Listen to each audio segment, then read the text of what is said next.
నువ్వు కూర్చో చెప్తాను. నేను ఉండగానే కూర్చో. చెప్పు. కాదన్నయ్యా, ఇప్పుడు ఆడేమన్నాడు ముందరా? నువ్వు ఉన్నదండి చెప్పు, మళ్ళీ ఆడ మాటల కింద బుకాయించడం కాదు. ఆడ మాటల కింద నేను ఎంత బుకాయించాను, నీది ఇంకా బాగుంది. ఆడ బండి ఇచ్చుకున్నది నువ్వు, ఆడ బండి తీసుకున్నది నువ్వు. నన్ను ఇరికించుకోనమ్మా. చెప్పి తిను, మరి న్యాయం మాట్లాడాలి కదా. న్యాయం ఏముంది నీకు దూలెక్కి? మళ్ళీ నాకు దూలకి కాదు, న్యాయం చెప్పు మామూలుగానే. ఆడేమన్నాడు?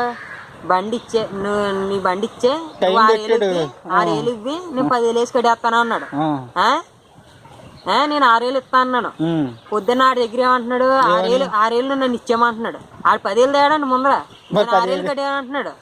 మరి నువ్వు ఇవ్వాలా, ఆడు నీకు ఇవ్వాలి, నువ్వు ఆడికి ఇవ్వాలి. నేను ఇస్తా అన్నాను. ఇప్పుడు నీ పోయింది ఎవడు? అది కాదు, పోయింది ఎవడు?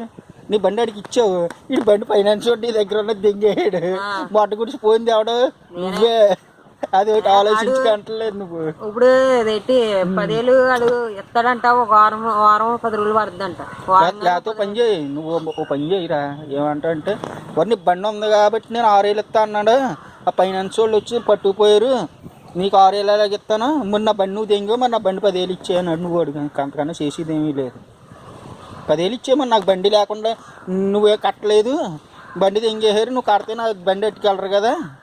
ఇప్పుడు నాకు ఆ బండి తమ్ముడు ఏమంటున్నాడు? నువ్వు బండి చేసిండే మా ఊడు అమ్మేసుకుని డబ్బులు కట్టేస్తుంది కదా అంటున్నాడు. వాళ్ళ అత్తరు ఇచ్చిన డబ్బులేమో వాడికి తెంగాడు అన్నీ. మూట గురిచిపోయింది. నువ్వే ఏం చేయను, నువ్వేమో. ఇప్పుడు నేను సీబుక్ ఆడికి సీబుక్ ఇస్తాను కదా అమ్ముకోవట్లేడు. నేను అవ్వబోతే అప్పుడు ఏం చేస్తాడు? వాడు సీబుక్ లేకపోయినా అమ్మేసుకుంటాడు. అమ్మేసుకుంటా సీబుక్ కట్టుకుని కేసు పెడితే ఏమవుద్ది? సీబుక్ కట్టుకుని కేసు ఎవడా, ఆ బండి ఎవడ పేరు మీద ఉందా, అన్ని తీసుకురావాలి. కర్ణాటక వాళ్ళు ఎక్కడో, కర్ణాటక వాళ్ళు కాదు, వాళ్ళకన్నా ఎక్కడి నుంచి వచ్చింది? కర్ణాటక వాళ్ళు దగ్గర సీసీ. అది కర్ణాటక వాళ్ళదే. మరి బండి గల్లో ఎవరు? ధర్మారెడ్డి వాళ్ళు, రాజాబాబు. అది మరి నువ్వు ఎలా పడతావు పడు. మరి మామూలుగానే ఇప్పుడు అలా చూస్తేనే ఆ బండి తెంగేసారండి, మాది సీ బుకింగ్ మా దగ్గర ఉందని మనం చెప్తాం అనుకో, అప్పుడు ఏమవుద్ది? మరి కేసు అవుద్దా లేదా అవ్వదా చెప్పు. మరి నువ్వు చేస్తాను ఇంక ఇప్పుడు నీ దగ్గర 6,000 బండికి ఎంత దింగమని చూస్తున్నాడు. మరి నువ్వు చూసుకో. మరి నేను డబ్బులు కట్టమంటాను, లేదంటే వాళ్ళకి ఫోన్ చేసి ఇవ్వండి. అయితే 10,000 ఇస్తా అన్నాడంట, ఇస్తా అన్నాడు. ఓటీలో కట్టడంట. కట్టకపోతే బండి తెంగేసారు, నీ బండి నువ్వు తీసేసుకుని ఇంకొప్పుడు అయిపోద్ది. ఇంక అంతకంతా చేసేది ఏముంది? ఇంకా మరి నీ బండి ఏమో నువ్వు ఉందని నేను బండి ఇచ్చాను, నువ్వేమో అక్కడ కడతానని చెప్పి వాళ్ళేమో నా ఇంటికి వచ్చి అట్టుకోరు. ఆడేమంటున్నాడు, నువ్వు ఇల్లు చూపించావట. నేను ఇల్లు చూపించబట్టి మా నల్లుడు ఏమని అనుకుంటున్నా, మా నల్లుడు రాజుగాడిని ఇలాగా ఈ రాజుగాడి మా ఊడికి తెలిసింది వాళ్ళ ఇల్లు, బండి వీళ్ళ ఇంటి దగ్గర ఉందన్నాడు. నువ్వు మడ్డు కుడితేని నన్ను తెంగడం మానేసి ఆయన తెంగుతారా? ఈలోగా నేను ఏమైందంటే నేను ఎలా తీసుకుని వస్తున్నాను, వాళ్ళు నా బండి ఎక్కి తీసుకుని నడరా తమ్ముడు అంటే వస్తుంటే ఈలోగానే హై స్కూల్ సెంటర్ దగ్గర ఈడు ఉన్నాడు సతీష్ గడు. ఆ కన్సలెన్స్ వాడిని అంటున్నాడు, బాబు ఇలా వచ్చి ఆ దగ్గరికి ఇలాగా ఆగితేని ఎక్కడ చూసినట్టు ఉందని మిమ్మల్ని అంటున్నాడు సతీష్ గడు కన్సలెన్స్ వాడిని. అంటే మరి ఎలా ఉంటది అక్కడ? ఏడి ఇదేంటి ఫైనాన్స్ కట్టువాడు ఏంటి ఫైనాన్స్ దారి కట్టడం ఆపెత్తేని వాళ్ళు బండి ఎట్టుకెళ్ళిపోతుంటే వచ్చి అది కదని ఇలా అదే అని చెప్పి జాతగాడి దగ్గర తప్పించుకున్నాడు.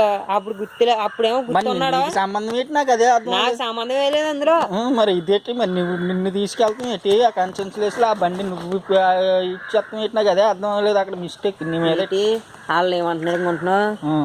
ఆడు డబ్బులు బాబు ఇంకో డబ్బులు కడితే ఈ రోజు డబ్బులు కట్టాలి 16,000 కడితే కట్టేసుకోండి, కట్టేసుకుని ఆఫీస్ దగ్గరికి వస్తే ఓటీలు ఎంత ఉన్నాయో లెక్క చూద్దాం అని అన్నాడు. అది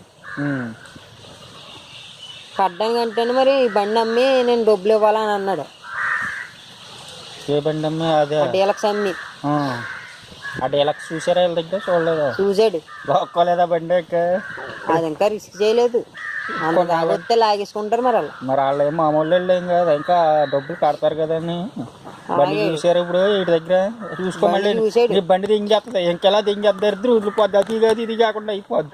అదేదో నీ బండి నువ్వు తీసేసుకుని ఇంకా నీ బండి నాకు ఇచ్చారో బండి అది వాళ్ళు దింగారు, మీరు బాగా మా ఇంకా నా బండి పోయింది అని చెప్పి బండిలో ఎక్కువ లేకపోతే నీకు అది దక్కదు ఇది దక్కదు. మా ఇంకా బొక్కడిపోయింది నువ్వే. ఎవరికైనా చేతనా ఫోను ఏం చేశారా డబ్బులు గిన్నె చూసావా వస్తారట ఇప్పుడు ఫోన్ చేసాడు ఇప్పుడే బండి వేసుకుని వస్తాను అన్నాడు వాళ్ళ తమ్ముడి దగ్గర ఉందట కదా వీళ్ళకి చేసుకొస్తున్నాడు షాప్ దగ్గరికి వెళ్ళాలి కదా ఇప్పుడు నీకు దివాలా నీకు చెండాలి ఏముందా ఇప్పుడు కానీ డబ్బులు కట్టలేక కేసు వేస్తారా అని మీద నీకు తెలియదేమని చెప్పుకొని కేసు ఏమి వేస్తారు నా దగ్గర ఏమీ లేదండి వచ్చి పీక్కొండ అంటే వాళ్ళ మట్టికి ఏం చేస్తారు ఏం తీసుకోండి మరి బండి ఎందుకు తీసుకోవాలరా పువ్వున వాడికి అంటారు ఆడేమంటున్నాడు బండి మాకు చెత్త ఇచ్చాడండి అని పొద్దున గొడవ చేయడం మాకు బండి పోయింది దీనివల్ల వాళ్ళకి పోతే వాళ్ళకి సంబంధం ఏముంది మళ్ళీ వాళ్ళు అడగలేదా తిరిగి ఏం కాదు వస్తున్నాడు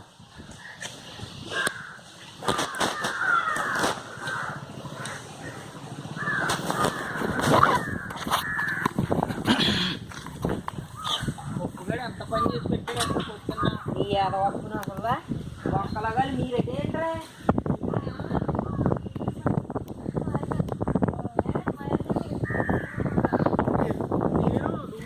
నువ్వు ఎరుపుకి ఎలా అవుతావు నువ్వు బాగా ఉన్నావు నేనయ్యాను ఎరుపుకి అక్కడ ఏమైంది ఇప్పుడు ఆడేమో బండి అట్టుకు తెంగాడు నువ్వేమో డబ్బులు కట్టరా అనుకోవాలంటే కట్టనంటావు కాగితాలు ఇప్పుడు నాకు బండి అమ్మేసి నేను డబ్బులు కడతాను నువ్వు 6 ఏళ్ళు కానీ నేను ఎప్పుడు చెప్తున్నాను నేను నువ్వు కాగితాలు బండి అమ్మాయంటే ఎవరు దింగి ఇచ్చేసుకుంటాడు అక్కడ